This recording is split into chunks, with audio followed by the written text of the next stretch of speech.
بسم اللہ الرحمن الرحیم۔ عربوں کے انوکھے ساتھی لانس آف عربیہ کی خلافت۔ آج سے ٹھیک 100 برس پہلے کا واقعہ ہے، جب ایک انگریز ماہر آثار قدیمہ نے مشرق وسطیٰ میں عرب خلافت کے قیام کا سنہرا سپنا دیکھا۔ یہ ایک عجوبہ خیز بات تھی، مگر وہ انگریز اپنے اس انوکھے خواب کو عملی تعبیر دینے نکل کھڑا ہوا۔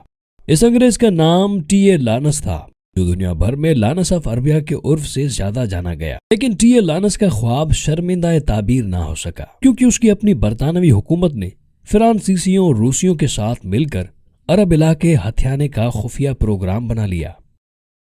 یوں مشرق وسطیٰ میں مصر سے لے کر ایران تک پھیلی وہ عرب خلافت مورز وجود میں نہ آ سکی، جس کا خاکہ کرنل لانس نے تخلیق کیا۔ حیرت انگیز بات یہ کہ تقریباً 100 برس بعد عربوں کا ایک گروہ عراق و شام میں اپنی خلافت قائم کرنے کا دعویٰ کر چکا۔ وہ مسلمانوں کی اکثریت اس خود ساختہ خلافت کو تسلیم نہیں کرتی۔ تاریخ عیاں کرتی ہے کہ 100 برس قبل یورپی استعمار نے عثمانی ترک خلافت مٹانے کی خاطر عرب خلافت کی بنیاد رکھنے کا فیصلہ کیا۔ یورپی استعمار نے پھر جو طے در طے سازشیں کی، ان کی داستان بہت عبرت اثر ہے۔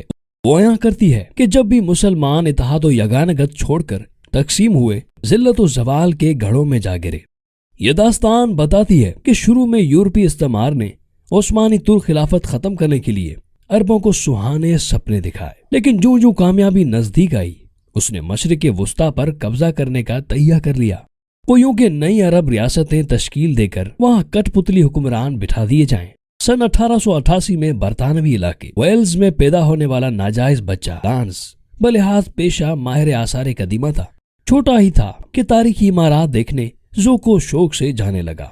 سن 1909 میں 21 سالہ لانس تنہا شام پہنچا اور وہاں آثار قدیمہ کا مطالعہ کرتا رہا۔ تاریخ میں گریجویشن کرنے کے بعد وہ 1910 تا 1914 لبنان، شام، مصر اور عراق میں آثار قدیمہ پر مصروف تحقیق رہا۔ اس دوران لانس نے عربی زبان سیکھی، نیز عرب قبائل کی روایات، معاشرت اور تاریخ سے آشنا ہوا۔ جنوری سن 1914 میں لانس عارضی طور پر برطانوی فوج کا جاسوس بن گیا۔ فوج نے سے موجودہ اسرائیل میں واقع صحرائے النقب کا سروے کرایا۔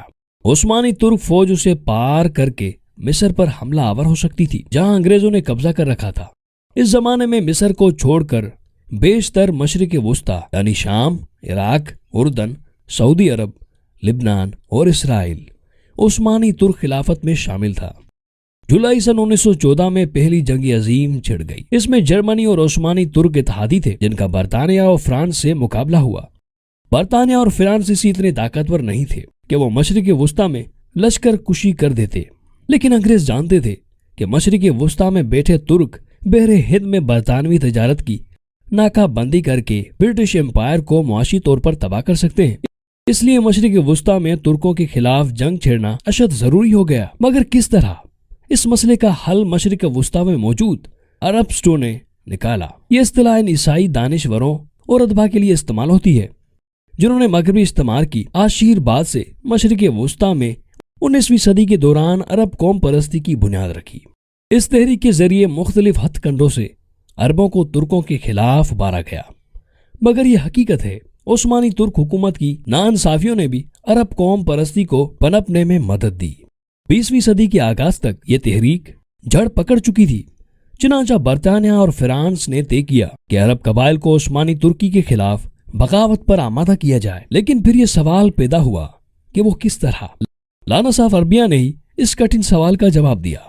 ٹی لانس 4 برس مشرق وسطیٰ میں گزارنے کی وجہ سے عرب قبائل کے اقدار و روایت کے بارے میں خاصی معلومات رکھتا تھا۔ اس خصوصیت کے باعث جنوری 1915 میں اسے بحیثیت جاسوس فارن آفس میں بھرتی کر لیا گیا۔ تب برطانیہ کا یہی سرکاری ادارہ دنیا بھر میں برطانوی سلطنت کے مفادات کی دیکھ بھال کرتا تھا۔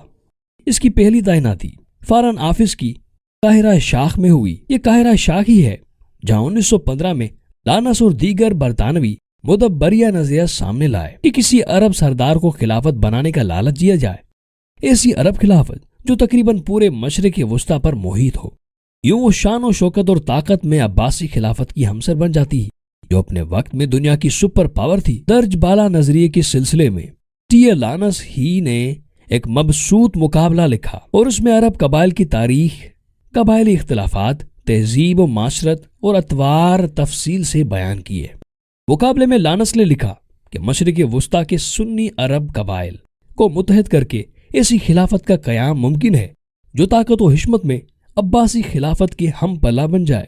برطانوی حکومت نے فوری اس عرب خلافت کے قیام کی تجویز منظور کر لی۔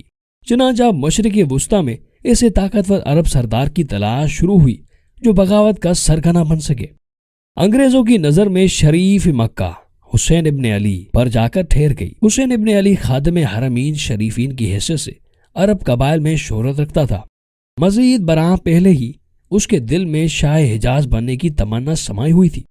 اس کی جاہ طلب اور خواہشات سے انگریز نے فائدہ اٹھایا اور پرکشش ترغیبات دے کر اسے عثمانی ترکی کے خلاف بغاوت کرنے پر آمادہ کر لیا۔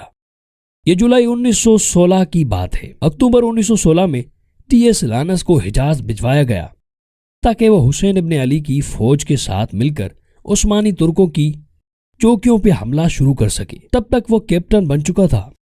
عرب بغاوت میں کرنل لانس کا اہم کردار یہ ہے کہ اس نے حسین ابن علی اور اس کے بیٹے شہزادہ فیصل کو قائل کر لیا کہ وہ برطانوی جنگی حکمت عملی کے مطابق عمل کریں۔ اس حکمت عملی پہ چلتے ہوئے باغی عرب قبائل چھاپا مار کارروائیاں کرنے لگے اور ترکوں سے براہ راست مقابلہ نہیں کیا گیا۔ جلد ہی حجاز اور نجد کے کئی قبائل شریف مکہ سے آن ملے۔ انہوں نے حجاز ریلوے کو سخت نقصان پہنچایا جس سے ترک فوج کو سپلائی ملتی تھی۔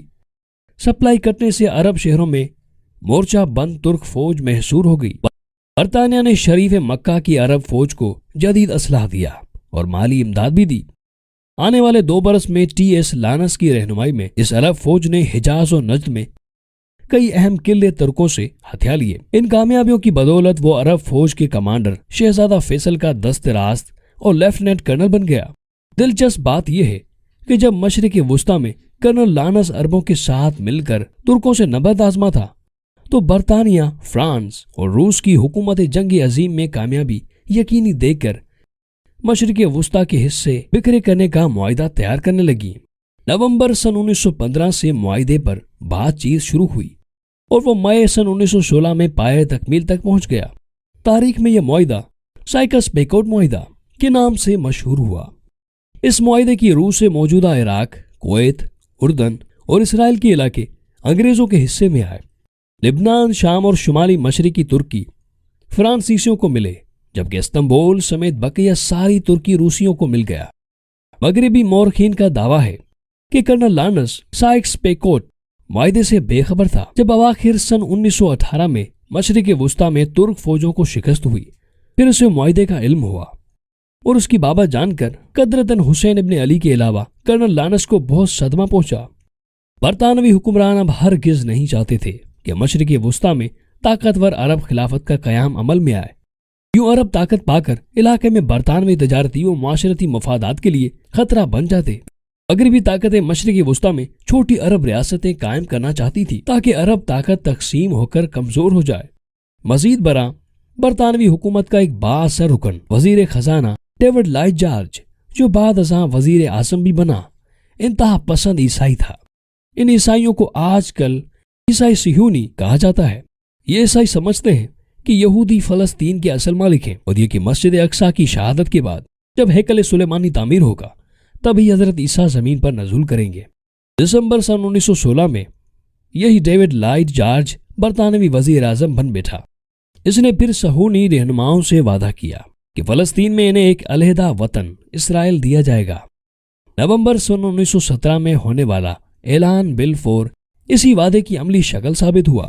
پہلی جنگ عظیم میں حسب توقع عثمانی ترکوں کو شکست ہوئی اور ان کی خلافت سمٹ کر ترکی تک محدود ہو گئی۔ اگر مصطفیٰ کمال پاشا کی قیادت میں ترک فوج انگریزوں اور یونانیوں کو مار نہ بھگاتی تو آج کا ترکی شاید کہیں چھوٹا اور کٹا پھٹا ہوتا۔ ادھر یورپیوں سے دھوکہ کھا کر حسین ابن علی سخت غصے میں تھا۔ برطانوی حکومت نے اپنے حقیقی منصوبے پہ عمل درآمد کرتے ہوئے اس کے بڑے بیٹے عبداللہ کو اردن جبکہ دوسرے فرزند فیصل کو عراق کا بادشاہ بنا دیا، لیکن بظاہر اس اقدام سے یہ دکھایا گیا کہ برطانیہ نے عربوں سے کیے گئے اپنے وعدے کا پاس رکھا۔ اسے کہتے ہیں مکارانہ سیاست۔ ترکوں کے خلاف بغاوت کرنے والے شریف مکہ کا انجام اچھا نہیں ہوا۔ وہ سن 1925 تک ہی شاہ حجاز رہ سکا۔ ابن سعود نے اس کی حکمرانی کا خاتمہ کر دیا۔ برطانوی اب ابن سعود کی حمایت کر رہے تھے۔ ادھر عراق میں سن 1958 میں فوج نے شہزادہ فیصل کی اولاد کی حکومت کا تختہ الٹ دیا۔ اب صرف اردن میں حسین ابن علی کے وارث بادشاہ بنے بیٹھے ہیں۔ پچھلے 100 برس میں یہ بنیادی تبدیلی بھی آئی کہ اب مشرق وسطی میں جاری گریٹ گیم میں سلطنت انگلیشیا کی جگہ ریاست ہائے متحدہ امریکہ لے چکا ہے۔ 5.25 فٹ کا پس قدامت کرنل ٹی ایل لانس پراسرار شخصیت کا مالک تھا۔ مغربی مورخین کا دعویٰ ہے کہ وہ عربوں کا حامی تھا۔ اس کی سعی سے عرب آزاد ہوئے۔ اس نظریے کو اصل تقویت لانس آف بیتی 7 پلرز آف وزڈم سے ملی۔ بتایا جاتا ہے کہ اکتوبر سن 1918 میں برطانوی شاہ جارج پنجم خدمات کے باعث کرنل لانس کو سر کا خطاب دینا چاہا، مگر عربوں سے دھوکہ بازی کرنے پر لانس اپنی حکومت سے خوش نہیں تھا۔ اس نے سر کا خطاب لینے سے انکار کر دیا۔ یہ واقعہ دلیل ہے کہ وہ دل سے عربوں کا خیر خواہ تھا۔ لیکن اسی کرنل لانس نے دسمبر سن 1918 میں صہیونی رہنما ڈاکٹر ہائم ویزمان پہلے اسرائیلی صدر اور شہزادہ فیصل کے لندن میں ملاقات کرائی۔ مدعا یہ تھا کہ مستقبل کے فلسطین میں صہیونیوں کے حقوق کو تحفظ دیا جائے۔ ڈاکٹر ویزمان نے شہزادے کو یقین دلایا فلسطین میں یہودی امن و امان سے رہیں گے اور یہ فلسطین میں مقیم ہونے والے 40-50 لاکھ یہودی فلسطین عربوں سے کوئی تعارض نہیں کریں گے۔ اس پر شہزادہ فیصل نے صہیونی رہنما کو اپنے بھرپور تعاون کا یقین دلایا۔ یاد رہے کہ اس وقت شہزادہ یہی سمجھے بیٹھا تھا کہ فلسطین کرنل لانس کی تجویز کردہ عرب خلافت میں شامل ہوگا۔ درج بالا واقعہ اشکار کرتا ہے کہ کرنل لانس عربوں کا دوست نہیں تھا، بلکہ بحیثیت جاسوس وہ اپنے ملک کے مفادات کو ہر ممکن تحفظ دیتا رہا۔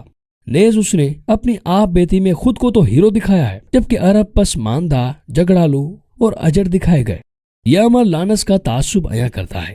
کرنل لانس کی ایک خاص بات یہ ہے کہ اس نے کبھی رسمی جنگی تربیت نہیں پائی، تاہم اس نے کئی مارکوں میں عرب گوریلوں کی رہنمائی کی۔ موٹر سائیکل تیز چلانے کا شوقین تھا۔ یہی شوق مئی 1935 میں اس کی جان لینے کا سبب بن گیا۔ وہ 100 میل فی گھنٹہ کی رفتار سے بائک بھگا رہا تھا کہ 2 بچوں کو بچاتے بچاتے گرا اور شدید زخمی ہو کر 6 دن بعد چل بسا۔